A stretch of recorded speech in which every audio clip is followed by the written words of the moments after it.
So hello mga ka-chillax, welcome to my YouTube channel. So kung bago pa sa YouTube channel, don't forget to like, comment, and subscribe. So itong ating i-review ngayon, ang Tromox PESGO Plus. So huwag tayo patupik-tupik pa, let's go! So bago natin ikutan itong ating Tromox, sabihin ko muna sa inyo ang mga basic specs nito. So itong ating PESGO Plus ay merong max speed na 45 kph. Ayan. Then, meron din tong max range na 60 kilometers. Then, torque na 70 Newton meters. Ang climbing capacity naman nito ay 15 degrees. Then, ito ay mayroong intelligent 4G VCU system with 15 plus sensing points. At isa pang pinagmamalaki ng Tromox ay itong meron na siyang, ito ay powered ng FOC Vector Controller for greater acceleration. So napansin ko talaga pagka tino-throttle mo tong medyo malakas siya. Pero yung pag-throttle mo, hindi naman yung talagang biglang aarangkada, no?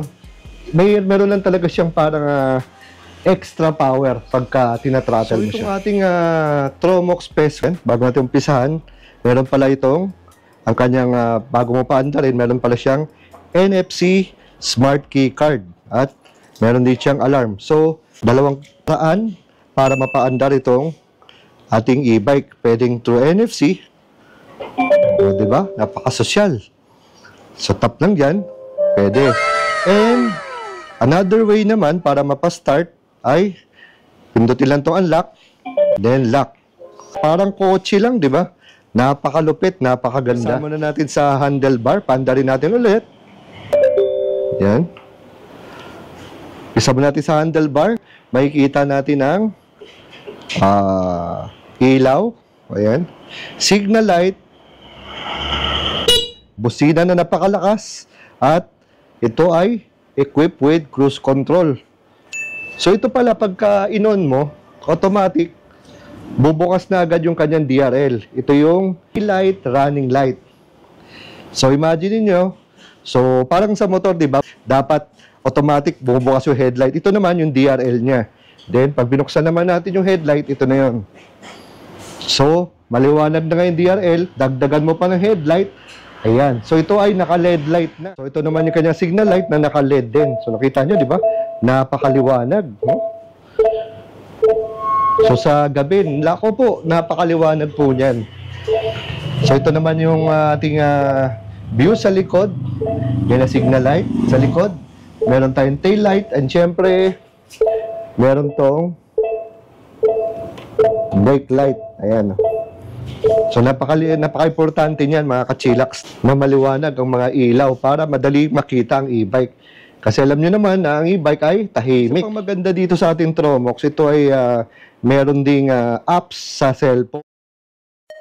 So ito yung example pag nag-download ka ng Tromox na app.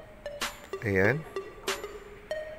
So, pag meron kayo niyang app, at least kahit sa cellphone, makikita nyo, ayan, yung riding records, battery info, fault detection, historical track, vehicle location, at marami pang iba. So, yan. Galing, di ba? So, yan. So, para malaman, siguro, paturo na lang doon sa paturo na lang sa AB Supreme kung paano gamitin yung, yung application. So, as usual, parang napaka-high-tech na lahat ay makikita na doon. So, dito sa ating LCD screen, sukat nito ay 1.6 centimeters, ultra-thin high definition. Kitang-kita nyo naman, colored LED screen na. So, dito makikita natin yung percentage, yung odometer, din ngayon, nakapark.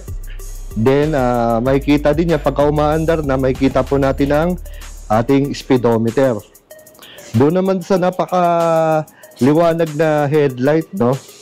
So, ibang klase yung yung kanyang itsura, yung kanyang front view, yung kanyang headlight. Ang design nito ay waterfall flow daytime running light integrated into the signature diamond cut ng isang Tromox headlight. So, pag nakikita kayo ng ganitong front view na headlight, sigurado na ito ay Tromox. Makikita nyo, ito na yung pinaka-battery, ito yung step nut ng rider, then meron din tong pedal, pero tinanggal lang. Bali ito may pedal assist, makikita nyo meron tong chain. Yan. So dito sa kanyang parang pinaka-bracket dito, meron din tatak na Tromox. Dito sticker, decal stickers, Pesgo. Then dito naman sa harapan, kita nyo naman yung front fender na halos mahaba tsaka malapad. Maganda to para iwas talsik sa mga putik at sa tubig. So yun, dahil pag hindi ginagamit yun, nag-auto off na. So ito naman dito sa ating fork, meron ka makikitang reflector. At ng gulong 80 by 80 R14 front and rear. Kanyang brakes ay sa front and rear ay naka-disc brake na. Yun, no? Then meron na siyang side stand. Yung side stand dito ay meron ng security features na pagka ginamit mo na side stand, hindi siya andar. So, ito yung ating upuan, talagang minimalist. Yan, pang isa. Then, makikita nyo sa ibang vlog natin na meron tong aftermarket na pwedeng ilagay. So, pwede palagyan ng bracket dito. So, nandoon yun sa isang vlog ko last year. So, ito. So, lagay na dito sa EB Supreme, nakahanda na yung documents niya if ever. Sana all. Baka dumating na yung panahon na kailangan iparegister na ang mga e-bike. Katulad nito.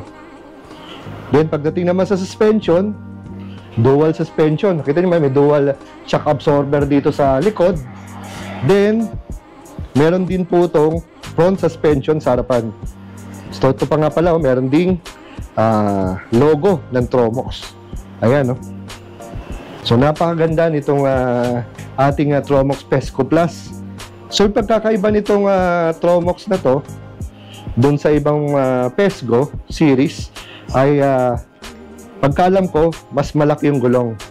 Dahil ito ay naka R14 na. Parang yung iba yata mas maliit na gulong. Handlebar, yung throttle. Ito yung throttle niya. Then D for drive. Then itong T. So meron dito, ito yung P for park. So dapat pinipindot lagi ito for safety. Then ito yung parang indicator para sa repair. So kunwari, kailangan na i-check. Ang technician ang bahala dyan. Nakakantay na lahat kung magkano ang SRP nitong ating Tromox Pesco Plus.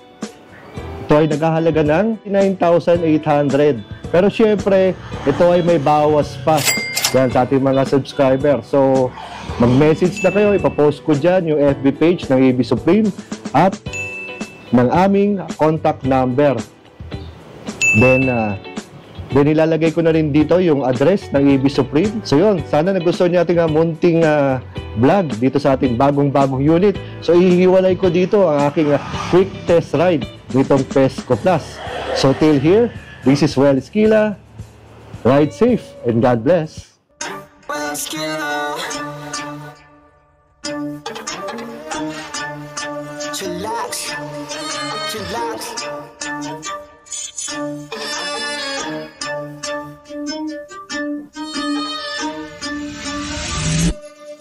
Kapag si Tito Well nag-demo, kitang-kita mura presyo. Lahat kalidad, hindi invento, trabaho pero tao-tao. Bago ilapag dapat kalidad, di lang basta pamato. Lahat detalye makukuha, di lang basta panalo. Kapag si Tito Well nag-demo, kitang-kita mura presyo. Lahat kalidad, hindi invento, trabaho pero tao-tao. Bago ilapag dapat kalidad, di lang basta panalo. Lahat